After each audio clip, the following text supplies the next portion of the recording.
So to say, oh, I want money, of course I do. It's $4,000 per incident.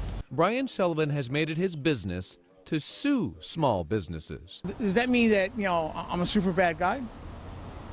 No. Sullivan lost his leg to diabetes 6 years ago. Getting around in a wheelchair isn't easy, and many LA area businesses are not accessible to the disabled. I take advantage of the fact that these people fail to comply.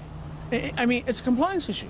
Court records show Sullivan has filed at least 70 lawsuits since 2006. Sometimes he'll hit one particular area hard, like downtown LA's Toy District. 14 lawsuits in a 12-block area, all filed within 3 days. Court documents filed by Sullivan allege he visited all 14 of those stores on the same day, January 22nd. 2 weeks later, Sullivan filed 11 more lawsuits in the Jewelry District on the same day. I've set goals in my mind. I'll pick a day. I will go out, attempt to go into a store. I can't get in. One of the dozens of stores Sullivan has sued, Galaxy Toys in downtown LA. Sullivan argued that some of the aisles in the store were too narrow for his wheelchair. Your Honor, you have the video. How come you play? Yes, Sullivan wears a hidden camera when he visits stores in search of violations, but many of the stores he sues have their own video cameras. I want to fight until, even if I lose, I want to do whatever I can do. Don Jung of Doa Cosmetics checked his surveillance cameras for the day Sullivan claims he was there. But during the whole day, I haven't found any person with a wheelchair. Sullivan told us sometimes he gets his dates mixed up. I've got probably 100 videos, but sometimes I go insane trying to keep track of defendants. I think his nature of business is basically to sue as many people as he can. Galaxy Toys showed up to a small claims court on this day with 21 other people caught up in Sullivan's lawsuits. They say he's abusing the system. He files lawsuits day in, day out as a living. 5, 6 stores around only this block. Small business owners in downtown LA's Toy District banded together, sharing information and legal strategies. So I want to stop him to sue everybody. It's not right to do that. So what were you in the store for? I went to get bobby pins.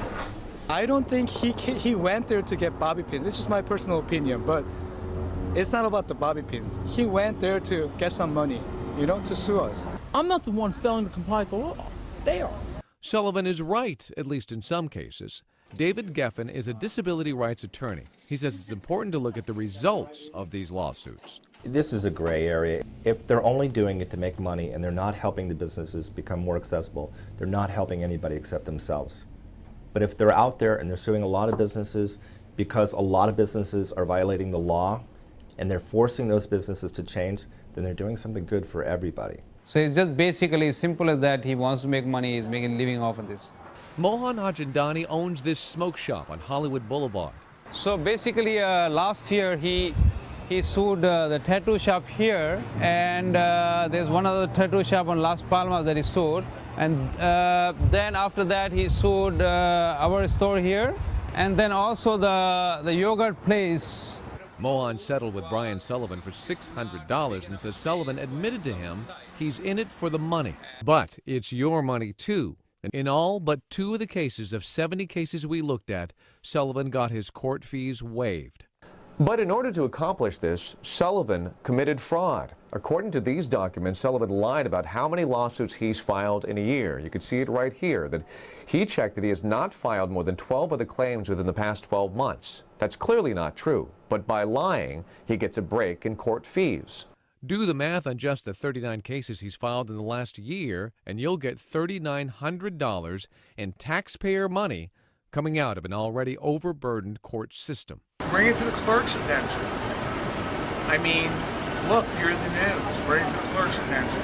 Back now to those jewelry stores. The date Sullivan claims to have shopped there was a Sunday when the building is closed. He claimed that it's January 10th, which is Sunday.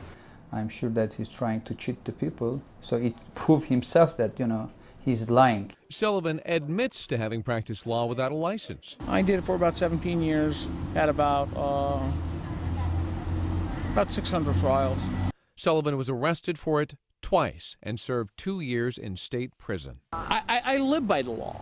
What I do is based upon what the law allows, mandates. I have no issue with what I do.